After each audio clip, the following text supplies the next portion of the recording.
Sorry. Hello boys and girls, welcome to my YouTube channel real experience by Nikhil.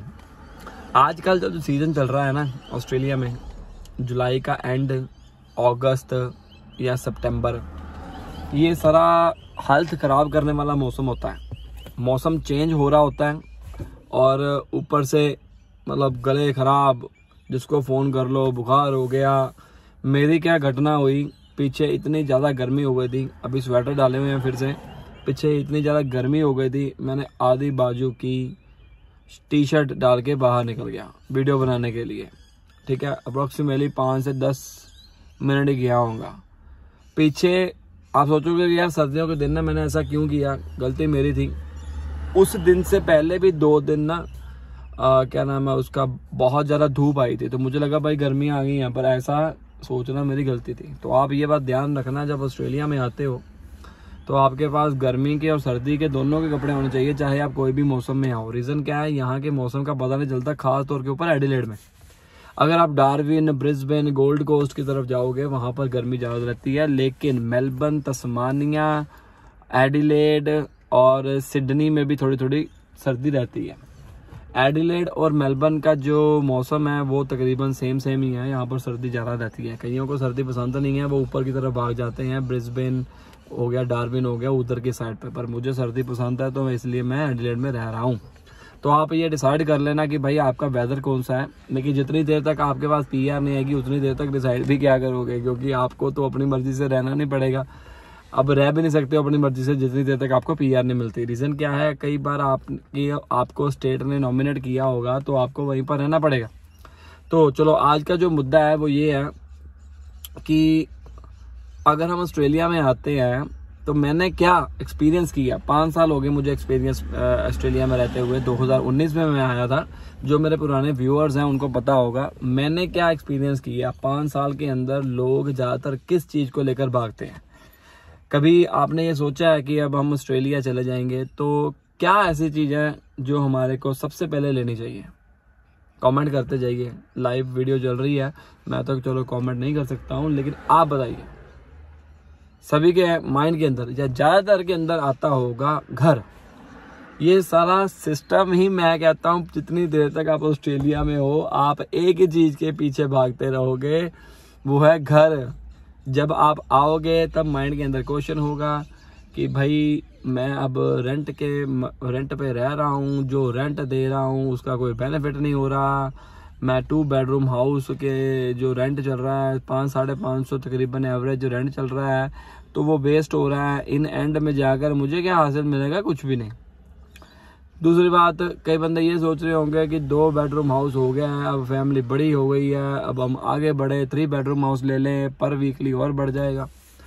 तो जब आप घर के लिए सोचना शुरू करोगे तब आपके उसके लिए पैसा कमाओगे। देखो, मैं ये वीडियो उन लोगों के लिए बना रहा हूँ जो मिडल फैमिली से बिलोंग करते हैं मेरे जैसे, और बहुत सारा पैसा पीछे नहीं पड़ा हुआ है। उनके लिए नहीं है, जिनके पास बहुत सारा पैसा पड़ा हो और आते ही घर ले लें।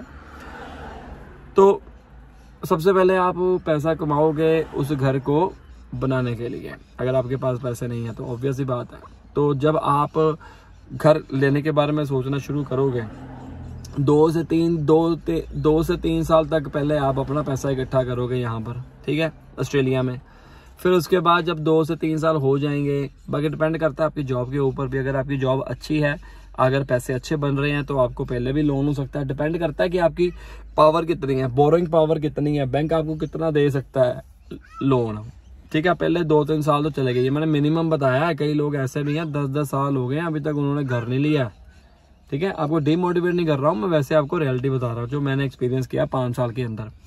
जब 3 साल हो गए, फिर उसके बाद हमारा स्टार्टिंग हो जाता है जी घर ढूंढने के लिए। अब जो घर हमारे को पसंद आ रहा है वो महंगा बहुत है, ये भी प्रॉब्लम आ गई।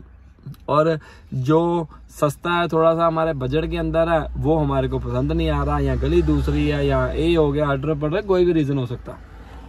चलो कर आके हमने आज के डेट में अगर देखा जाए एडिलेड में एक मीडियन प्राइस जो घर का चल रहा है $7.5 लाख से $8.5 लाख 3 बेडरूम हाउस का चल रहा है। वो डिपेंड करता है कितनी जगह है, कहाँ पर है, नया है। अगर नया होगा तो जगह उसकी कम हो गई, ठीक है। अगर थोड़ा सा पुराना होगा उसका रेट भी कम होगा लेकिन जगह ज़्यादा होगी। लेकिन कई बार तो वो घर वालियों को तो पसंद नहीं आता भाई पुराने घर में रहने के लिए, तो आपको ये भी दिक्कत रहेगी। तो लगा के चलो हिसाब महाराज, आज की डेट में जो मीडियन प्राइस एडिलेड में चल रहा है वो 7.5 लाख से लेकर 8.5 लाख के बीच में चल रहा है, मिनिमम 3 बेडरूम हाउस। ओके, तो चलो जी, आपकी किस्त वगैरह बन गई, जो जितने पैसे कमाए थे अब वो सारे हो गए खाली। रीज़न क्या है, आपको पहले पैसे देने पड़ते हैं।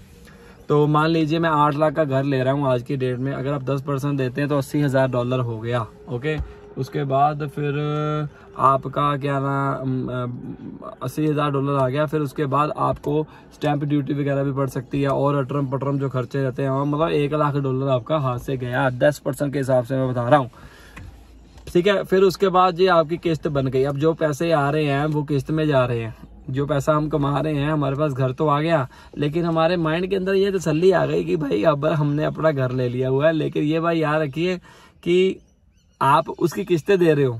अब जो रेंट दे रहे थे वो रेंट नहीं दे रहे, किस्तें दे रहे हो। अब रेंट होता है कम, रेंट अगर मैं मान के चलूँ 8 लाख का घर लिया है 3 बेडरूम हाउस, उसका जो किस्त बनेगी कम से कम मेरे हिसाब से $4,000 तक बनेगी, $4,000 पर मंथ मिनिमम बता रहा हूँ। बाकी डिपेंड करता है यार आपकी क्या पावर है और कितनी किस्त बनती है और उस टाइम के ऊपर कितना प्रेजेंट करंट रेट जो इंटरेस्ट का है वो चल रहा है। मैं आज के हिसाब से अप्रोक्सीमेटली बता रहा हूँ आपको। अगर किराए पर रहते हैं, किराए के ऊपर हमारे को 3 बेडरूम हाउस आराम से 2500, 2800, 2500 के बीच में मिल जाना था। मतलब अगर हम ज़्यादा पे कर रहे हैं 1,000 से लेकर $1,500, उसके साथ साथ में अपना घर भी बढ़ रहा है, लेकिन बर्डन भी बढ़ रहा है। और आगे जाके अगर फैमिली प्लानिंग कर रहे हो तो आपकी बीवी काम नहीं कर पाएगी। अभी तो आप दोनों काम कर रहे हो तो अब आपके पास पैसे जुड़ गए, लेकिन कल को आगे जाके अगर आपने फैमिली प्लान करते हो तो उस टाइम के ऊपर देखो खर्चे बढ़ेंगे, प्लस आपकी वाइफ जो है वो काम नहीं कर रही और लोड जो है वो आपके ऊपर बढ़ जाएगा। तो ये सारी चीजें चलती रहेंगी। 5 साल हो गए, 10 साल हो गए, 15, 20, 30 किस्तें देते रहोगे। बट माइंड के अंदर ये हो गया कि भाई अपना घर ले लिया, अब पूरा लाइफ लॉन्ग हम यही चीजें करते रहेंगे। और देखो इतना बड़ा घर है, एक आम इंसान, मुझे नहीं लगता 7 से 10 साल पहले, अगर आपके पैसे बहुत ज्यादा बन रहे हैं तो 7 से 10 साल पहले मुझे नहीं लगता कि लोन खत्म हो सकता है।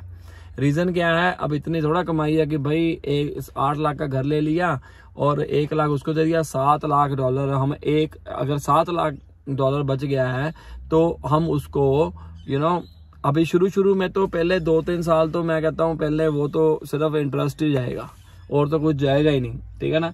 तो मतलब ये सारी जो सिचुएशन है मैंने जो रियलाइज किया है, मेरे साथ भी ऐसा ही हो रहा है कि भाई घर बनाने के चक्कर में ना पूरी लाइफ लॉन्ग इस तरह से चल रही है। बाकी और भी अगर आपके माइंड के अंदर कोई क्वेश्चन वगैरह आता है तो नीचे कमेंट जरूर करिए। मिलते हैं अगली वीडियो में, तब तक के लिए बाय बाय।